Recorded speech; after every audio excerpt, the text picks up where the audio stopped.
Boy, so I've been hosting Nerf Wars for about 2 years now, and I've been filming them for at least one. And there's some things that I've learned from it that I kind of wanted to share. Now, one of the major things with Nerf Wars is its locationing. Now, locationing is always a struggle. You have to find somewhere where you can host the Nerf War. You have to be able to get past. And it's also the fact that you have to know what kind of conditions you want to be doing a Nerf War in. Whether you want to have it close quarters or long range, or you just have to compromise and do whatever you can get to. Now, big things to look for when you're choosing a location for a Nerf War are things like, is it a reliable place? Can you get there often? Are you able to reserve it whenever? And do you have easy permission that it doesn't seem to fluctuate back and forth? Something like, would the people kick you out because they're sick of you one day and then they let you come another, and then they just straight up decide they're not going to let you do it? If it's something rocky like that, I probably wouldn't risk it. It might not be a good idea to go with that. If you're going to have a Nerf War, you need to have an invitation system. There's so many different avenues you can talk to people. There's so many different forms of social media that it's hard to get everyone in one place. There's websites out there to make invitations, although I've still failed to do that myself. But there are ways you can gather all your invitations together in one way or another, and then don't be afraid to go out of your way to go on Facebook, email, Instagram, text, whatever you have to do to get people to know that there's a Nerf War coming up. Even if you've been making pamphlets and sending them to people's houses, it might just make it easier for you. And also, when you're doing a Nerf War, rules are a big thing. Rules make it easier to procure a Nerf War without things falling apart. When you're doing something like the rules of how people get shot, this is one of the things that you definitely have to make clear. Because going back and forth, there are so many different ways people will do things. Some people will say that getting shot in the Nerf gun does not count for anything. And I've seen a lot of people who go by that rule. I don't, because of the Nerf Wars I do are close quarters where if you have a big gun, you have a big advantage over everybody else. And if you're shooting around a corner with you hidden behind the wall, they can't do anything about it. They can't shoot you, so therefore it's cheap if you only have a gun around the corner. Even you can't see them, and you're still killing them many times over because they can't shoot you. The only thing they can shoot is the gun. You shouldn't get that advantage, in my opinion. And plus, if you had a real gun, it'd get shot and it'd break and stuff that turns into a gray area really fast. So you gotta define your lines really easily where it works. Another thing is how many lives the game is going to have, how many times you're going to come back into the game, how you're going to come back in the game. Is there a time limit? Things of that nature are kind of rules that you usually have to clarify so that way people aren't confused if they're out or not. And another thing would have to be if you have a team of people who are working with you. Where is the biggest thing, which is definitely help. Help is something you really need. If you don't have help, a Nerf War can become a hassle and it can definitely blow you out, especially if you have ones back to back. A week or 2 weeks in between the two, which from my personal experience, usually turns out to be a bit of a mess. So make sure you have help. You have to understand a chain of command. You have to be humble about it. You can't be arrogant with people, otherwise they don't want to work with you. And you also have to know their strengths a lot of times. Things that they're good at, ways you can get them to work, where you can just give them something and go, or you have to kind of talk with them and work along with them. Some people are very good at autonomy, where they can do things on their own. But others are not very good at that, where you have to work directly with them. So there's a lot of different ways you can add to the Nerf Wars and what are provided in them. One of the big things is whether or not you want to provide Nerf guns. Nerf guns, for one thing, are something that not everyone has. And you don't want to make sure people don't come just because they don't have their own Nerf gun. So if you can provide blasters for them, that's definitely a nice thing. Or you have a friend who's willing to provide blasters. But when you're providing blasters, there are a few rules that you want to follow. You don't want to you don't want to get kind of Nerf blasters or collect Nerf blasters that just don't really work out or people don't understand. So simple things are stuff like cheap knockoff brand blasters. These shoot harder, but these things for most groups, in most circumstances, are definitely something you'd want to get your hands on because they're cheaper than a Nerf gun and they're still very good and solid. A lot of them you have to make sure that they're reliable for one thing. Do your research on what you're using. If you have something that's known for being a dud, say the Double Dealer, it's probably not something you want to invest into for a community Nerf gun where you'll just loan it out to different people in the group. Now mine, I did do some work on it and I've let people use it because I've been trying to make it more reliable. I've been trying to figure out how I can fix it, and I might discuss that more in the future. Who knows? Other types of Nerf guns you want to avoid are flywheels. Quite simply, batteries. Batteries can be expensive over time, and unless you want to rewire the Nerf gun and put in a rechargeable battery pack, which in itself isn't always the cheapest route to go if you want to get a lot of these, it's not cost effective because when you're talking about loaning out Nerf guns, it adds up a lot. You definitely don't want to spend all your money on just the Nerf guns that you're letting other people use instead of your own. Other things can be something that is overcomplicated. While there's a lot of people who can figure it out, this rotates all the barrels. This one is the trigger. This is how you fire it. Keeping them simpler than more complicated is always better because that also means less breaking issues and less people complaining about stuff and you having to fix it later. So having stuff that are simple, something that has air restrictors in it is another thing. You don't want to have Nerf guns that can wear out easily from people who don't know how to properly use them. And then when you're done with them, make sure everything's been fired so that way the spring isn't compressed and wears out faster than it needs. People are going to get hungry, people are going to get thirsty, and you're definitely going to want to give time for a break for food.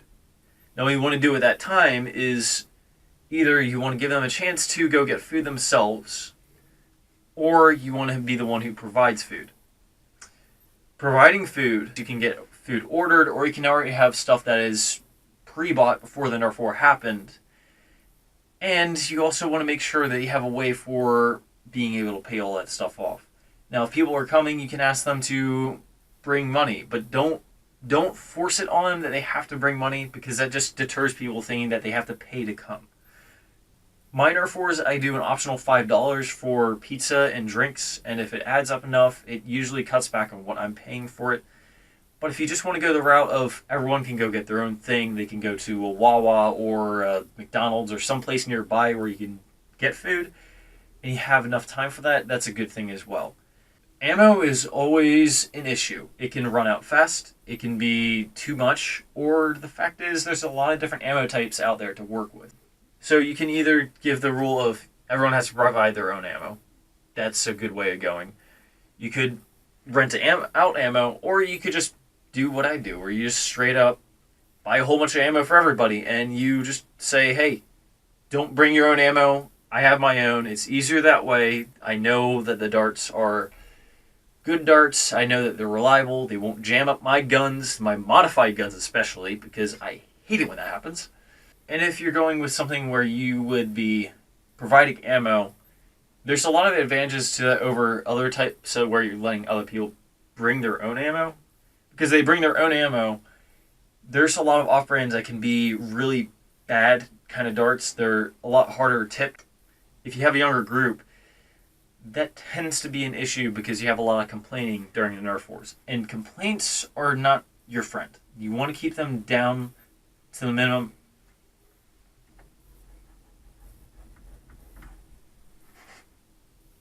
Sorry, I get distracted sometimes. This is a box full of Voberry FBJs and other darts that have that more plasticky kind of dart head than what you'd find on regular Nerf brand or Koosh darts, where they're softer. They don't hurt as much when you get shot by them, unless you have a really strong modded gun, which I might be sort of one of those people. It's something to keep track of because you want to know, you want to gauge the group you have. Not if you're going to have a group where they're all older and they can take a hit, then okay, it's all right. But if you have people who also mod guns and you don't know how much they modify them, how hard they shoot, that might be a good idea to say no. To just make sure that you're the only one bringing ammo. You can gauge what there is. You can make sure everyone's happy and it's not hurting anyone. And another thing is reliable types of ammo. Some Nerf darts are better than others. Some knockoffs are junk. Some are great. And then you have Nerf branded darts, which I can't stand. Nerf branded darts, elites, and streamlines are just straight up crap. I don't care what anybody else says. They deteriorate faster. They don't hold a seal. They're stinking inaccurate, which anyone will say. They just aren't good. Don't buy them. Buy off-brand. Buy Koosh. Buy Vil Valentine. Buy something else. Just not them.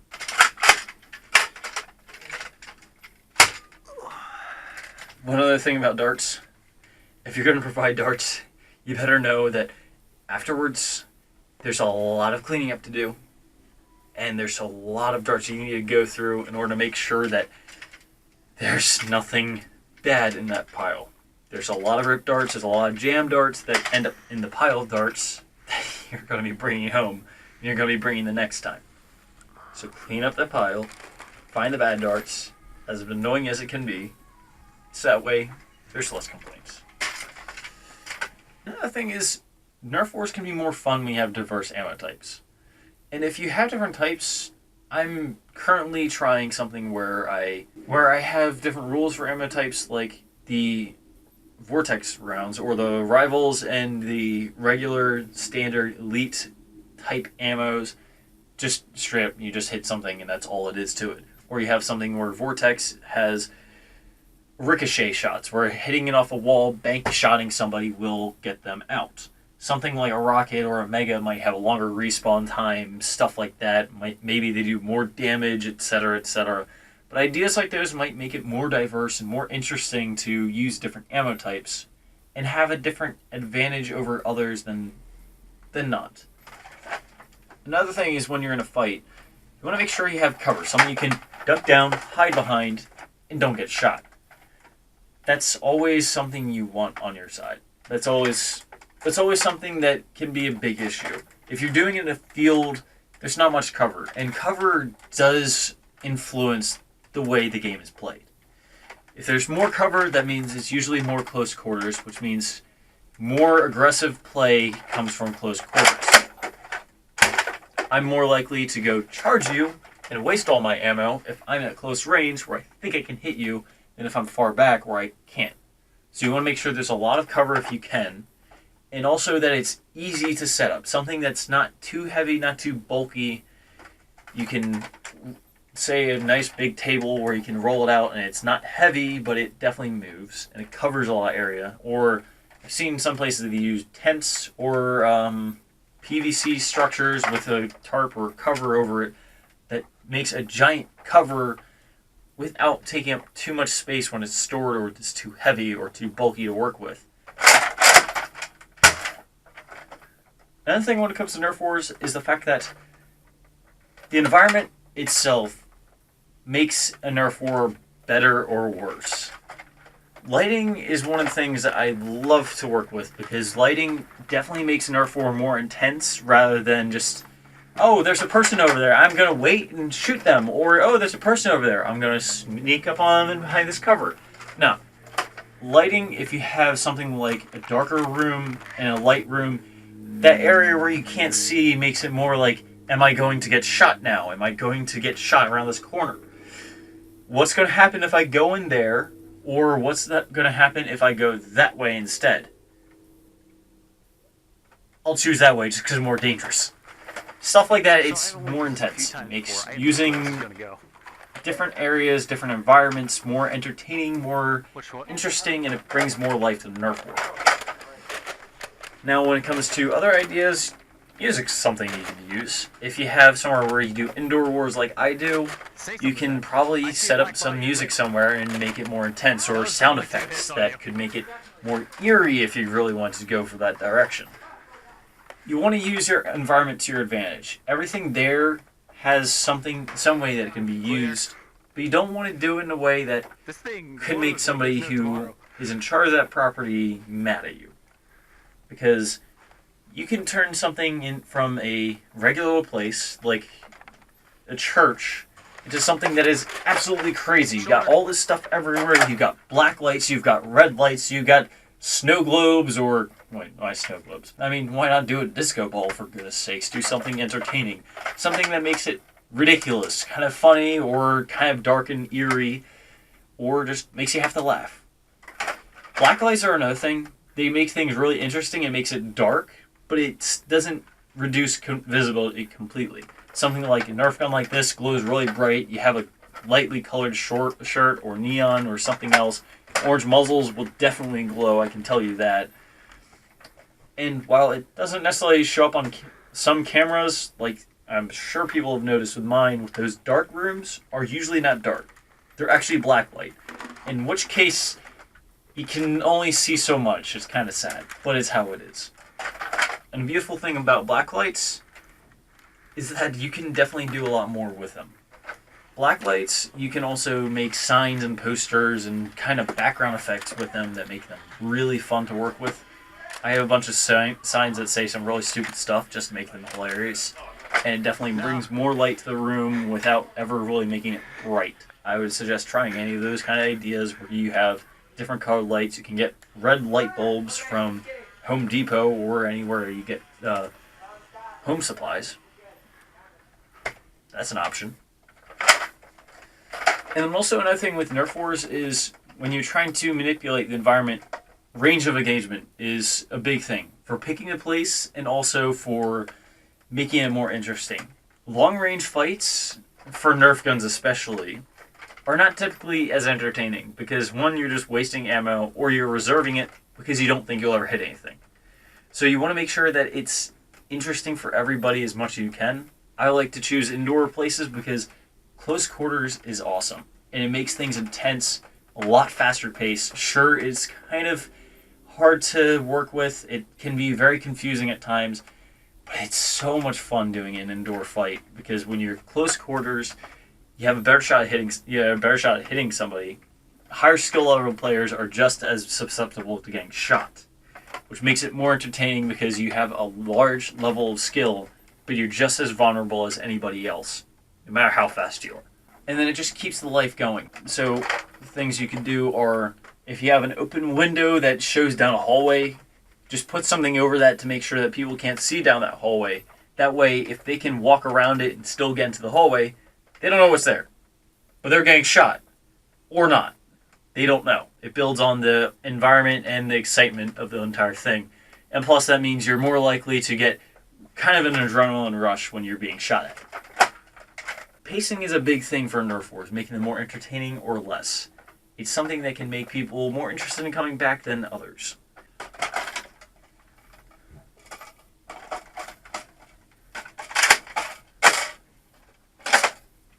I hope you enjoyed my thoughts and ideas on this subject. There's a lot of stuff that you can do for a Nerf war to make it interesting, and I know myself, I've definitely seen a lot of different things in the 2 years that I've been hosting them, and I've definitely learned a lot of things that don't work and a lot of things that do work. And I know I don't remember everything, and I probably won't by the time I post this video. So if you like it, if you have an idea, please hit the like button. Give me a comment, something else that would be a good idea to include in Nerf war or to not include in Nerf war. In the meantime, I hope you enjoyed my ridiculous ideas,